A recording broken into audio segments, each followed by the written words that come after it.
Hello and welcome to our client retirement planning briefing. I'm delighted to be joined by Ian Price, Divisional Director of St James's Place. He's going to spend sort of the next 15-20 minutes just sort of giving us the update on where we are with things. So thanks for joining us, Ian. Good morning. Good morning, James. Delighted to be here. Delighted. Great. If I can just start off by just asking you a bit of an overview of your retirement planning career within St James's Place. Yeah, James, delighted. I know people are going to find it difficult. I've been in the industry 43 years and believe it or not, started work about a mile and a half from where we're actually talking to you from today, way back in the days at Hambro Life. I spent about 26 years with Hambro Life in Zurich, and I rose up to be the pensions marketing director for Zurich. And then I left and joined St James's Place, and I spent all my time really dealing with the pensions and retirement market, particularly because it keeps changing, James. I think my job would have been really boring if legislation had never changed, and I think I probably would have been out of a job. But the reality is, as you know, in the conversations we've had before, the legislation keeps changing. So I've been around the industry a long time, enjoying it actually, and I think even today, as we sit here talking just slightly before we came on, like, things are changing so quickly, James. It makes it interesting to talk about retirement planning. Sure. And so what have been the biggest changes, do you think, in your sort of in the retirement planning landscape within those years? Do you know what? I'm going to be I like to be quite controversial, you know, James, just make it a bit more. I think, fun enough, the biggest change is I'm not sure retirement is now the right word. You know, if I go back when I started work all those years ago, I was told when I was going to retire, you retire at this date. The employer was the key driver for your decisions. So I think the biggest change has been the quantum shift to the responsibility being on the individual rather than the paternalistic approach from the employer. So, and I know we're going to talk about this later on, you know, there's different words. I don't want to get technical because but people talk about final salary schemes or defined benefit schemes. My era, they were commonplace. Nowadays, people are thinking, right, when do I retire? Like we've had a conversation over a beer or two, you know, I'm not sure when I'm going to retire yet because actually I'm enjoying it. And I generally do mean I'm enjoying it. So I think what we start to see, and I think COVID, which we'll talk about, has also made me stop and really sort of decide what do I want to do and why do I want to do it. So in your experiences over the past few months, then, what do you think COVID-19 pandemic, sort of what effect has that had on clients' retirement planning? I think it's making everybody stop and think, James. It's always much easier if I use me because then I don't offend anybody. I've known you for a long time, James, which is fantastic. You know, I'm happily married to Nicole, who's a school teacher. I have spent 33 years almost not being at home Monday to Friday. Suddenly, on the 23rd, was it, of March, and we suddenly go, right, you're now at home. So what I had, a big shock was I now had to work from home, which I've never done before. And I have to be at home 5 days a week, which I've never done before. So there's a lot of recalibration going on. And I've decided that I've had a bit of insight of what retirement might look like, James, and I'm not sure I'm ready for it, if I'm honest. So my retirement plans, I've suddenly said, right, I've got used to this now. You know, I will be back out probably next year 2 days a week, but 3 days a week I'll be working from home. So I've got used to it. So all the clients I've been speaking to, I think are just going, right, what do we want to do? And actually, because of this massive COVID environment, which none of us expected, none of us can predict, it's made people, I think, really reevaluate life. And it sounds a very grandiose thing to say, but everybody's saying, right, what does life look like? We become far more family orientated than ever before. I've never been on so many Zoom quizzes, which I gave up very quickly because I got totally and utterly bored with them, I'm really honest, James. But we've seen more of our family in lockdown probably than we did normally. So I think there's a real recalibration going on. And I think retirement's part of that. Okay then, you know, COVID-19 is going to have a massive effect on the pension space, I'm sure. One of the things that's often discussed is how government will potentially restrict the valuable pension benefit, valuable tax benefits that are applied to pensions. The amount of government borrowing that's had to be put in place to get us through to where we are today is going to be substantial. So do you see the pensions tax regime changing? Do you know, it's almost like a $64 million question. All the years I've been doing this, I think. Well, first of all, you've highlighted one of the issues. I'm sure I can't remember exactly. I think is the government debt now £2 trillion or something like that, which I also found quite interesting because I also saw that Apple's value is now 2 trillion. I just found that quite ironic in my own mind. It's no question, there's no question, at some point, we have to start repaying this debt at some way.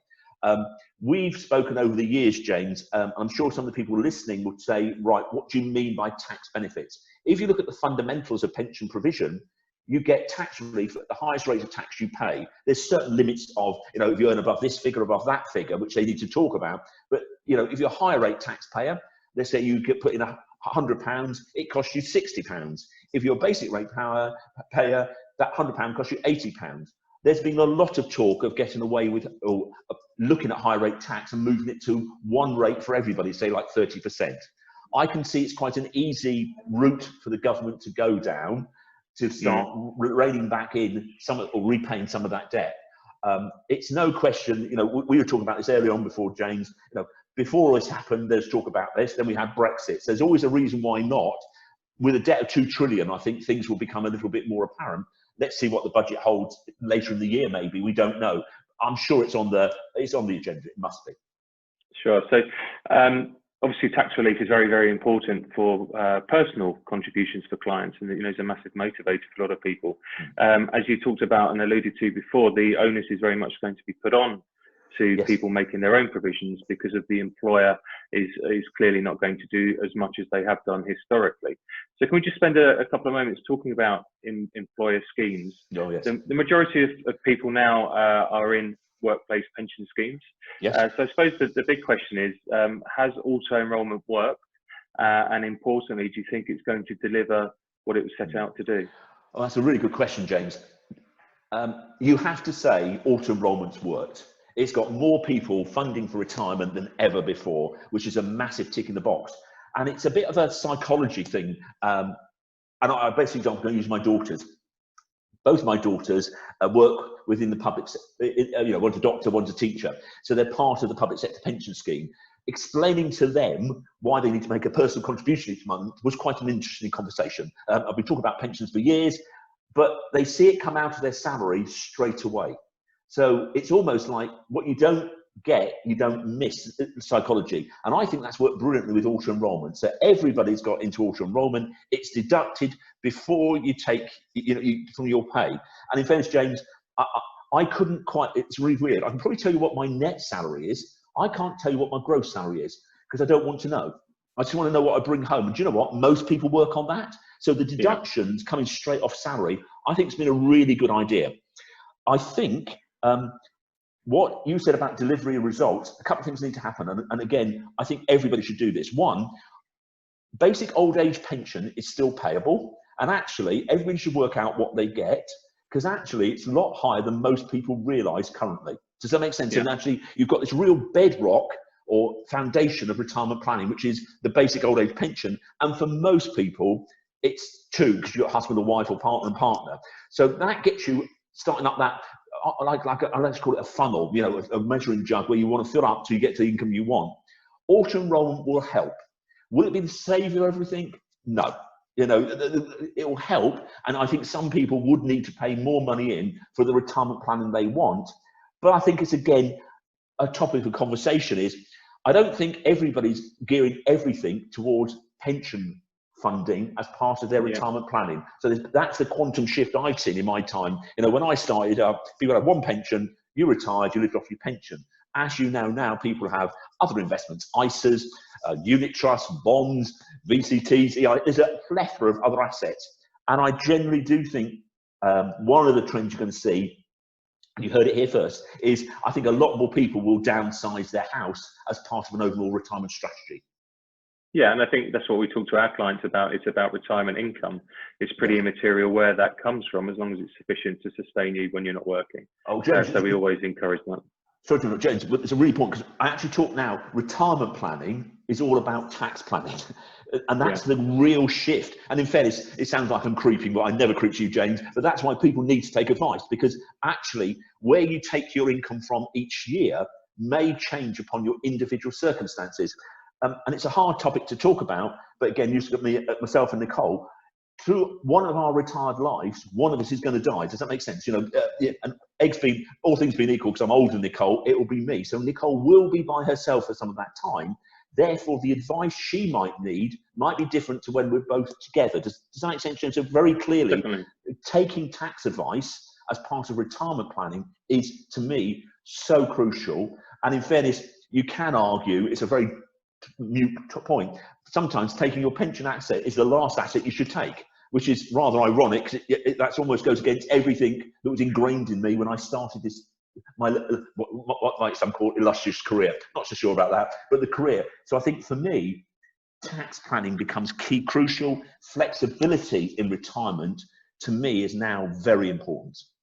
Yeah, I agree, and I think the advice and guidance that we're giving people is all about how best to structure the exit from their funds as opposed to just the accumulation. So that's interesting that you kind of comment on that as well. And also, James, it's a bit like I'm well known in the industry of talking about my mother, bless her cotton socks, who's 96, alive and well in Bournemouth, which I do every time I talk, and one day I'm afraid she won't be. But you know, if you think about how long retirement could potentially last, where you're not earning money, making those strategic decisions about how you take the money in what order is so important. And that's why I'm passionate about advice, and it will change. You know, my argument in retirement planning is it's a 1-year conversation.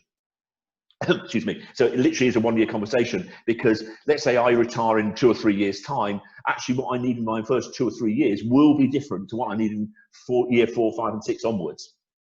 Absolutely. And so when we start talking about advice, you know, we're getting lots of clients talking to us about their defined benefit, final salary schemes being closed by employers and needing some guidance with that.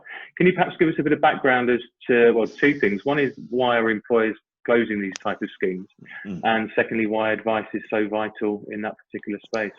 Absolutely right. And I would, you know, I'd say this, James, this is one of the most difficult areas to advise on.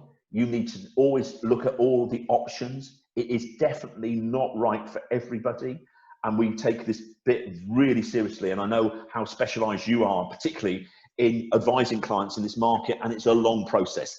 So if you start, and can I use me as an example, James? My life's full of examples. It's like a filing cabinet of examples today. Right, if you go back, I started work for Hambro Life above Swindon Station, 1.5 miles from my house, and somebody asked me to sign a piece of paper that was the best piece of paper I've ever signed in my life, because I joined what was, can we just call it final salary schemes? It's much easier. A final salary scheme was provided for me. I was 20 years old on 1,800 quid a year. I left 26.5 years later on slightly more money than that, which was fantastic, and it was non-contributory. So that meant that Ally Dunbar Zurich took on the responsibility of providing that scheme. As part of my redundancy deal, when I got me redundant, I could take my benefits at 55. So believe it or not, I'm actually a pensioner. I get paid from my final salary scheme and income every month. Right. Why? When I took my benefits 8 years ago, the market was different. And this is really important to understand. There is, every client, every individual is different. So what might be right for one isn't right for another. But if you think about it, I use my mum as a great example. My mum, my dad worked for Nationwide, is a pensioner of Nationwide. I think probably Nationwide hate my mum.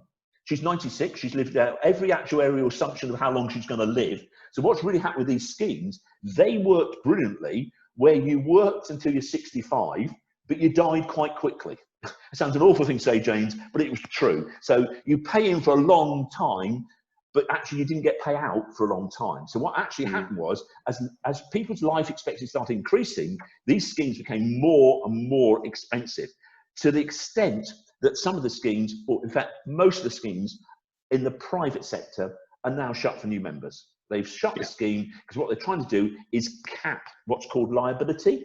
So what they're saying is, we don't want any more liability, because also, James, I'm sure you've got some of your clients are businessmen and women. The one thing you don't want in business is an unknown liability on your books. It's a nightmare.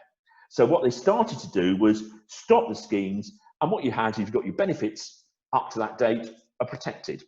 Then what started to happen slowly but surely, really around the things of, I hate using this word pension freedoms because it's banded around, the world changed, and slowly but surely a lot of these schemes are now offering the deferred members, i.e. you used to be a member of that scheme, what is called a cash equivalent transfer value, i.e. an amount of money that you can take that basically means they're mitigating their liability, but it falls on the individual who now has to take that on. So whereas I get a guaranteed income for the rest of my life, if I took a cash equivalent transfer value, I'd have an amount of money that you'd help me invest in, and I have to decide if that's right or wrong for me. As I said, giving up a guarantee, you should always take advice. And the starting point for most clients, James, would be don't. Yeah, because you've got to have absolutely, this is really don't. So what schemes are trying to do is, it's a bit like any asset. We've had a conversation about this before. My house is only worth what somebody's prepared to pay for it. It's a bit like a pension scheme. They're offering you an amount of money to mitigate their liability. And for some clients, going through that process, which can take between 3 and 6 months, understanding what you're giving up and what you're not giving up is important. I do it around something called, should I stay or should I go? Because I think I mentioned to you, I went out for a run, it doesn't look like it, listen to the Clash, and to a certain extent, it gets it in my head. There are reasons to go and there are reasons to stay. The most important thing is you need really solid advice. You need to understand the implications of giving up that guarantee, and also what the benefits are if you do give up that guarantee. And I know you guys do some cash flow modeling, which sounds very posy, but reality, what they do is sit down and explain exactly to the client what happens if, and we are really clear, we stress this, test this. It's a bit like when you manufacture something, we stress test it, assuming that market's going to crash by 20%, what happens if? So a really long-winded answer to say, that market is changing. There are market, I don't mean that. What we're seeing is clients, companies are actually offering transfer values. For some, the increased flexibility, the increased death benefits are really important to understand, but there's always a downside. So there's reasons for and reasons against. And I know, James, because I'm lucky enough to know you well, you are very clear and precise with this. It's a slow process, because it should be, because what we are finding, and I know you've seen this, some of these cash equivalent transfer values are up around the £1 million mark, which is a lot. It's lottery winning money, let's be honest. So I don't want any client to rush this. I don't want any client to feel they have to. If a client is interested and wants to talk to you, they really need to look at, which I know you guys do, look at all the reasons for, all the reasons against, and then make a decision based on that. Yeah, and I think that's right. Anecdotally, we've seen transfer values over the past few years sort of reach all-time highs because of economic conditions. So, we have done an awful lot of work with clients in guiding them and through that process. So it's been very interesting. But in venture, James, because I know you very well, but it takes time. And for some clients, they might say, this is what I want to do. Actually, by the time you pointed out what the downsides are, fun enough, it's not what they do, and vice versa. The key is, it's individual advice. You have to take advice on this. As you know, in St James's Place, you have to get your advice signed off. So it's not just you. Yeah. We have a team. And so we're very, very careful with this business. We want to make sure it's right for the client. And that fun enough to me, say it was Nicole and myself, Nicole fully understands the implications of me making that transfer, because ultimately she would be the beneficiary of that fund. And believe it or not, it sounds really weird. This sort of links me back into perhaps something else I started to see changing. I'm getting my kids now involved in some of the decisions I'm making, so they understand why I'm making those decisions. So the intergenerational stuff that's bandied around, I think, is really important, because a pension is now an asset and an investment. How best to use that is now for the family. And I think that's back to, we started this conversation all those minutes ago about COVID. I think the family's become far more relevant, and how you help the family. I know, and it's just me, I'm keeping more cash back just at the minute, a little bit more cash back, just in case something happens to the family that I need to help out. And we're noticing that across all of our clients, really, that people are taking a slightly more cautious view with their funds at the moment. I think, and James, nobody knew what's going to happen. If I said to you in January when we met, oh, by the way, we're going to sit down and I'm going to sit in my office and you're going to sit in your office, we're going to talk to a computer screen, you go, what are you talking about, Ian? So the world has changed that quickly. So to me, absolutely right. But that's the benefit of advice. Understanding you get a better picture of what's going on around, not just in Morpeth, but around the UK, and you're seeing trends. So I'm lucky enough to speak, just before I spoke to you, I speak to somebody in Scotland, so I get a very good feel around the country. And I think James and I, we both would say, we are very conscious that it's a difficult world out there. A lot of staff are furloughed. Businesses up in the northeast, you're seeing some major employers having to make some cuts and changes. exactly the same in Swindon. You know, Honda are shutting. You know, the world is changing, and we're very aware of that. So making a decision has to be based on where you are, what you want, and understanding the risk associated with that. And I think that leads me on to my last question, really, Ian, which is, you know, what do you see the biggest challenges facing clients in the retirement planning space from today going forward? Well, it's almost like it's a good question. I think to me, it's this awareness of how long retirement's going to be, James. Still, yeah. You know, so I know you're much younger than me, but there's a generation that don't remember double digits interest rates. You know, so my mum's seen interest rates as high as 15%, and what 0.1 they are now. The world is changing. So I think what people have got to realise is planning for retirement and whatever that looks like. So if you look at myself, you know, I'd like to work for another 2 or 3 years full time. I might then decide to work part time for a couple of years. I don't know. But all I know is that I want my retirement to be a really good experience. My dad, the best example I use, retirement was not a good experience for him. He planned financially brilliantly. He had not planned what to do with his time, James. So I think planning for retirement is, and that's where you come in as a bit of a prod and a reminder. You know, it sounds really weird. It's okay to spend money in retirement. I've met some clients who actually almost don't want to spend a penny in retirement because they're so worried. That's not the example either. So I think getting it right, enjoying what you want in retirement is key crucial. So my generation, I'm talking at the minute, the baby boomers, my children have had far more money earlier in their lives than I have. So my inheritance won't be as big as some people think it was, because actually we're helping the kids today. And I think that's what's really changing retirement, whereby people are saying, right, how can I use retirement for the family and also to enjoy life? Because I think one of the things in COVID, James, I found is suddenly everything I wanted to do, I can't do. Like, I like going to concerts, you know, the theatre and holidays, they've all stopped, which is okay for a year, but we've all seen a lot of retired people getting quite grumpy about it. My sister's retired. She's got really grumpy. She retired last year and going, everything I want to do is stopped. So she's going to use it again. So I think, to me, planning for retirement, realising it's an annual review is really important, and getting the right advice is absolutely key crucial. Spending money is okay, you know, please, you know, but within reason. Do not erode your capital so you end up with nothing. But it's also got to be fun, James. You know, I think what we've seen in COVID is amazing, but it is all about having a bit of fun. A great example is in lockdown, the local fish and chip shop suddenly opened. It was my daughter's birthday. We had one of the best birthday parties, eating fish and chips on the dining room table with a nice bottle of wine. Who would have ever thought of that? So I think things have changed, James, but retirement, I think it's making people really stop and think. Great. As ever, Ian, it's wonderful to hear your views and commentary.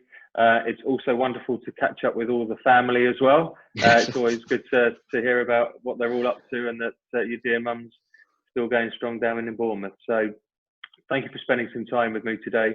Thoroughly enjoyed it. Really appreciate it. If anyone's got any questions or any feedback for us, then please contact us through the usual channels. But again, just to say thank you so much, Ian, for joining us, and I look forward to seeing you face to face at some point soon. Thank you. Thank you, James.